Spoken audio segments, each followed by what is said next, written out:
के दो मशहूर इलाकों बंगाली मार्केट और चांदनी चौक में शाम के वक्त आम लोगों की तरह स्ट्रीट फूड का लुत्फ उठाते हुए दिखे। आपको बता दूं दोस्तों कि बंगाली मार्केट मिठाइयों और चाट पकौड़ियों के लिए फेमस है और उधर चांदनी चौक में रमजान के दिनों में शाम की रौनक कुछ और ही होती है, कुछ अलग ही रहती है।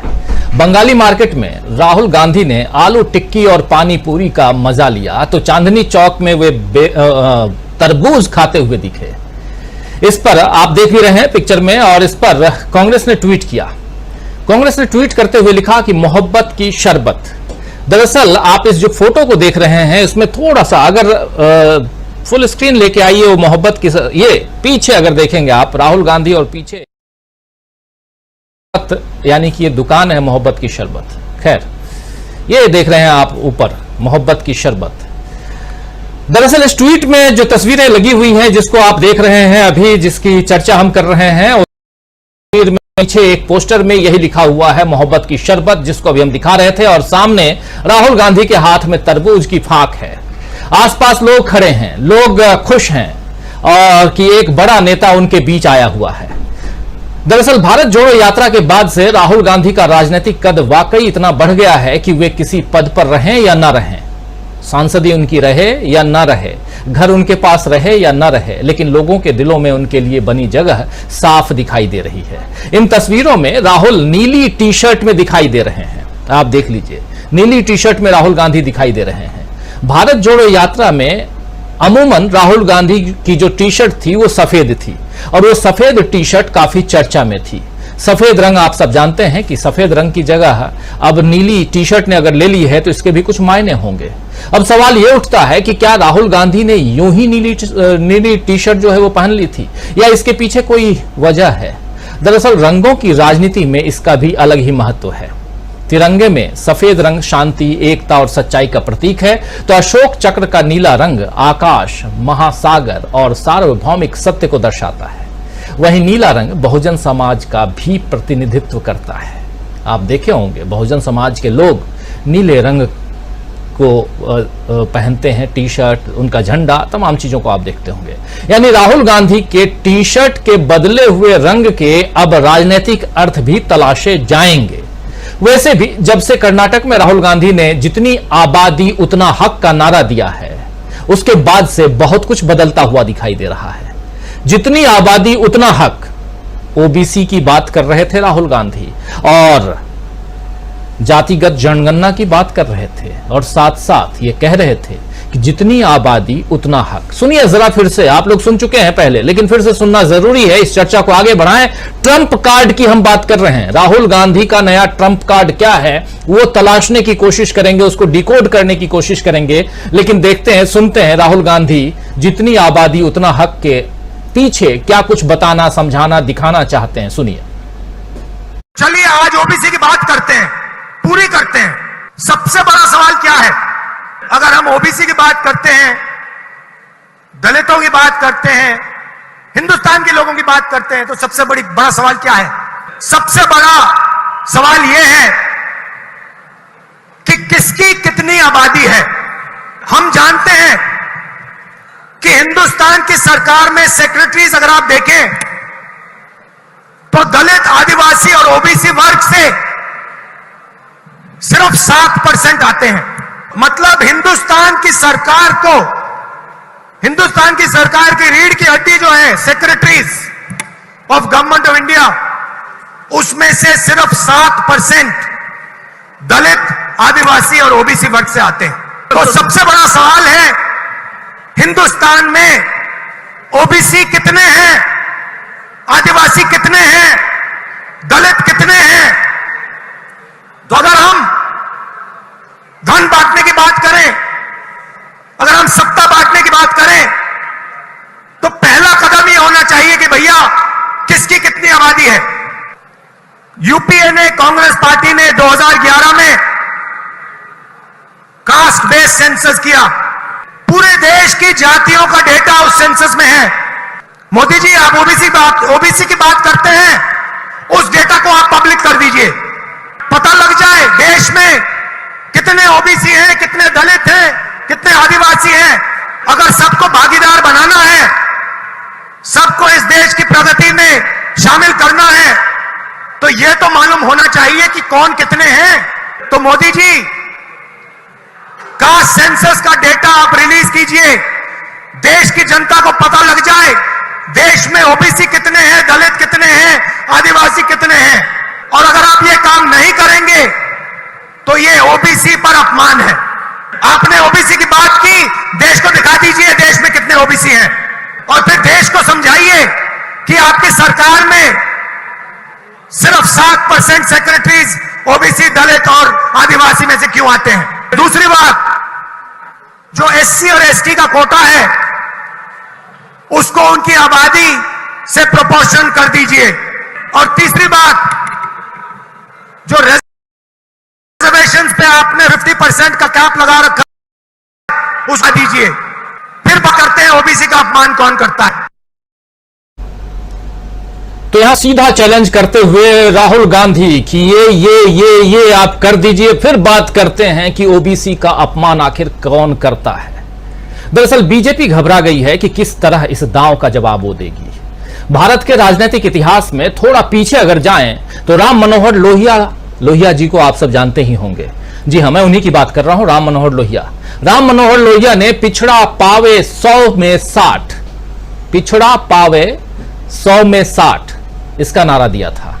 थोड़ा और आगे बढ़िए तो आप पाएंगे कि काशीराम जी ने इसी को आगे बढ़ाते हुए जिसकी संख्या भारी उसकी उतनी हिस्सेदारी, जी हां, जिसकी संख्या भारी उसकी उतनी हिस्सेदारी का नारा बुलंद किया था। आप जानते हैं कि लोहिया समाजवादी थे, जबकि काशीराम जी दलितों की राजनीति को और आगे बढ़ाया उन्होंने, और दलितों की राजनीति, और दोनों ने, यानी कि काशीराम जी ने और उनसे पहले लोहिया जी ने, इन दोनों ने एक खास बात यह थी कि कांग्रेस के विरोध में इन नारों का इस्तेमाल किया था। मगर आज राहुल गांधी की राजनीति में लोहिया और काशीराम दोनों की छाप दिखाई दे रही है। कर्नाटक में राहुल गांधी ने जातिगत जनगणना और आरक्षण की सीमा हटाने की मांग की और मोदी सरकार को चुनौती दे दी कि आपसे अगर नहीं होता है तो हट जाइए, हम कर देंगे। बीजेपी को उम्मीद नहीं रही होगी दोस्तों कि मोदी सरनेम पर ओबीसी कार्ड खेलने का ऐसा करारा जवाब उसे मिलेगा। आप याद कीजिए कि पिछले 5 दिनों में, जब से आज 5 दिन भी नहीं, आज 19 तारीख है और 16 तारीख को राहुल गांधी पहुंचते हैं कोलार, और 16 और 17 रहते हैं राहुल गांधी वहां कर्नाटक में। इन 2 दिनों में उन्होंने जो ओबीसी कार्ड, जो बीजेपी का दांव था, उस पर पलटवार ऐसा किया कि अब किस बीजेपी के नेता ने उसके बाद से ओबीसी वर्ड का इस्तेमाल किया हो। अगर आप खंगालने की कोशिश कीजिए, चाहे आप किसी भी सभा में, किसी भी प्लेटफॉर्म पर, किसी भी सोशल मीडिया में अगर किसी ने कुछ बोला हो तो सब चुप हो गए। तो ये दांव वहीं का वहीं समाप्त। लेकिन राहुल गांधी ने क्या उससे बड़ी लकीर खींच दी है, समझेंगे। कर्नाटक में बीजेपी की हालत दरअसल पतली है और उसकी रणनीति में अब भी कांग्रेस विरोध ही केंद्र में है, यानी सेंटर पॉइंट में कांग्रेस का विरोध है, और होगा भी, क्योंकि कांग्रेस और बीजेपी कर्नाटक में आमने सामने है। अपनी सरकार की उपलब्धियां गिनाने की जगह बीजेपी अब भी कांग्रेस की बुराई करने में लगी हुई है। आज बीजेपी अध्यक्ष जेपी नड्डा सीएम बसवराज बोम्मई के नामांकन के लिए पहुंचे थे कर्नाटक, और इस दौरान जेपी नड्डा साहब ने शिगांव में जनसभा को संबोधित करते हुए कहा कि कांग्रेस का मतलब करप्शन, कांग्रेस का मतलब कमीशन, कांग्रेस का मतलब अपराधीकरण। उन्होंने कांग्रेस को एटीएम बताते हुए कहा कि automatic transfer of money, ATM, यानी आप यहां कांग्रेस को बिठाएंगे, यानी कर्नाटक में आप कांग्रेस की सरकार लाएंगे और वहां से मोदी जी आपके लिए पैसा भेजेंगे, इस सरकार के लिए पैसा भेजेंगे, मोदी जी पैसा भेजेंगे, सुनिए आप, और यह पैसा दिल्ली कांग्रेस के पास चला जाएगा, एआईसीसी दफ्तर में। यह नड्डा साहब कह रहे थे। तो नड्डा के इस हमले से जाहिर है कि 40% कमीशन वाली सरकार और पेसीएम जैसे कांग्रेस के आरोपों का कोई जवाब बीजेपी को नहीं सूझा, तो उसने भी कांग्रेस पर कमीशन खोरी का इल्जाम लगा दिया। आप समझ लीजिए, जहां कांग्रेस की सरकार नहीं है वहां कमीशन खोरी, वो भी कांग्रेस के ऊपर। मतलब किस दुनिया में आप जी रहे हैं, किस दुनिया की आप राजनीति कर रहे हैं, जनता तो यह बात पूछेगी। खैर, चुनाव है तो इसी तरह के आरोप प्रत्यारोप चलते रहेंगे। अब जनता से जुड़े मुद्दों पर बात करने की जगह एक दूसरे को नीचा दिखाने वाली राजनीति चलन में आ गई है। लेकिन कर्नाटक में इस राजनीति का कोई फायदा बीजेपी को नहीं दिख रहा है, क्योंकि राहुल गांधी अब धीरे धीरे अपने पत्ते खोलते हुए नजर आ रहे हैं। तो आइए दोस्तों, आज यही समझने की कोशिश करते हैं कि कैसे राहुल गांधी ने अपने ट्रंप कार्ड का इस्तेमाल करना शुरू कर दिया है।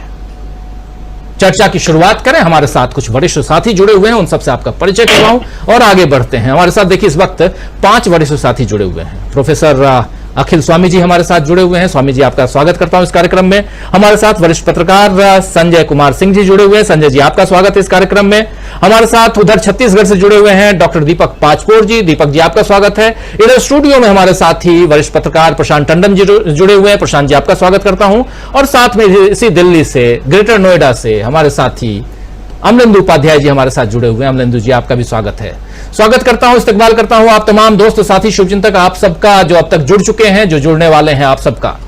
तो कार्यक्रम लगातार हम चर्चा कर रहे हैं और समझने की कोशिश कर रहे हैं कि देश में क्या चल रहा है, दुनिया में जो कुछ हो रहा है उसमें आज भारत विश्वगुरु बन गया है। विश्वगुरु वहां बना है जहां भारत की जनसंख्या जो है वो पूरी दुनिया में नंबर 1 पे पहुंच गई है। संयुक्त राष्ट्र की जो रिपोर्ट है उस अनुसार हम 142 करोड़ की संख्या को पार करके अब चीन को पीछे छोड़ते हुए विश्वगुरु बन गए हैं। लेकिन क्या यहां जो कुछ चल रहा है हमारे देश में उसमें भी हम विश्वगुरु बनने जा रहे हैं?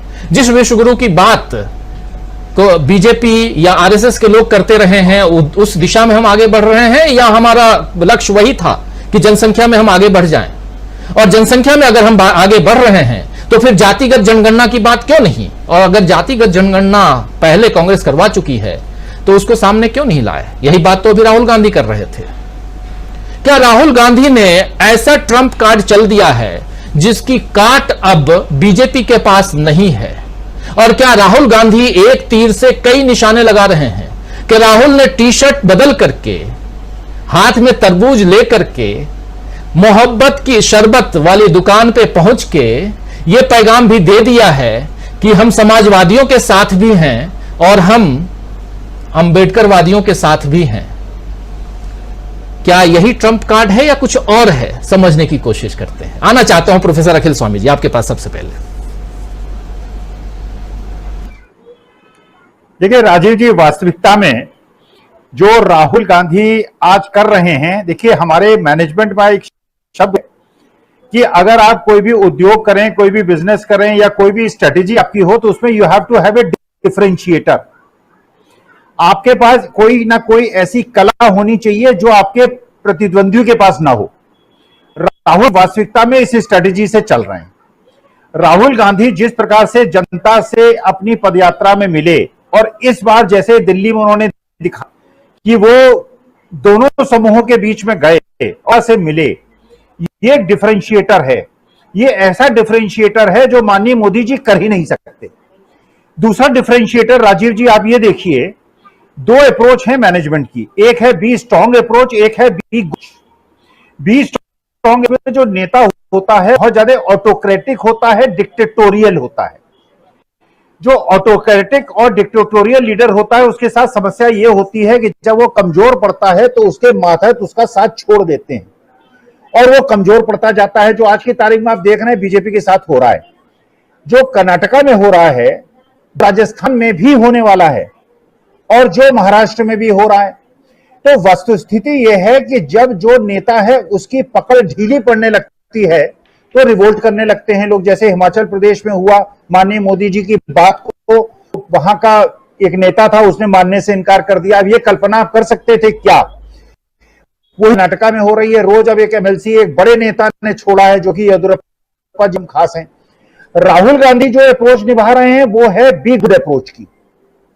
बी गुड अप्रोच का मतलब यह है कि जनता को यह लगे भाई ये तो ऐसा है, राहुल गांधी तो मेरे जैसा है। जो पदयात्रा में उनको मैसेज मिला था, जनता को जो मैसेज मिला था कि ये व्यक्ति तो मेरे जैसा है, जो एक कल्पना की गई थी, एक एडवर्टीजमेंट के माध्यम से, पब्लिसिटी के माध्यम से बताया गया था कि आदमी बड़ा एरोगेंट है, पॉलिटिशियन नहीं है, ये तो जनता के बीच में नहीं जाता है, यहां चला जाता है, वहां चला जाता है।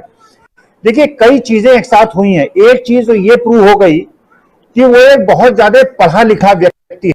ऑक्सफोर्ड से एमफिल करना आज की तारीख में हिंदुस्तान के टॉप जो सबसे इंटेलेक्चुअल्स है उनके लिए भी एक सपना है, और उसने वहां टॉप किया है। इसके बावजूद वो जनता से मिलता है, जिसके परिवार में 3-3 प्रधानमंत्री रहे तब भी वो जनता के साथ मिलकर उनके साथ चलता है, और बी गुड अप्रोच की एक मिसाल उन्होंने कायम की है। तो वास्तविकता में आज की तारीख में, क्योंकि मोदी जी की बीजेपी ने जो बिल्कुल एक छत्र राज्य वाली बात की थी, जैसे चाणक्य ने कहा था, देखिए राज्य हमेशा सुखी होता है जहां मंत्री निर्भीक होकर बोलते हैं। आज की सत्ता में जो सबसे बड़ी मुश्किल है वो ये है कि मंत्री कोई भी निर्भीक होकर अमित शाह और मोदी जी के अलावा कोई बोल नहीं सकता। ये जो फीडबैक सिस्टम है, जो डबल टू वे कम्युनिकेशन होता है, जो kaizen system of Japanese management कहता है कि अपने मातहतों की बात सुनिए और उसके बाद आपको वस्तुस्थिति और जमीनी हकीकत का पता चलेगा, फिर निर्णय लीजिए। तो ये राहुल गांधी की नीति है, और जो जी की नीति है वन वे कम्युनिकेशन, मन की बात नीचे की बात न सुनना, किसी को न सुनने देना।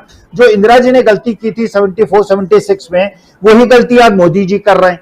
तो वास्तविकता में ये मैनीफोल्ड स्ट्रेटेजी है, और जो भी स्ट्रेटेजिस्ट है आज कांग्रेस का, मैं ये समझता हूं इतनी बढ़िया उसने स्ट्रेटेजी बनाई है, इतना बढ़िया डिफरेंशिएटर क्रिएट किया है, इतना बढ़िया जनता से जुड़ने का माध्यम क्रिएट किया है, इसको रेप्लिकेट नहीं कर सकती बीजेपी।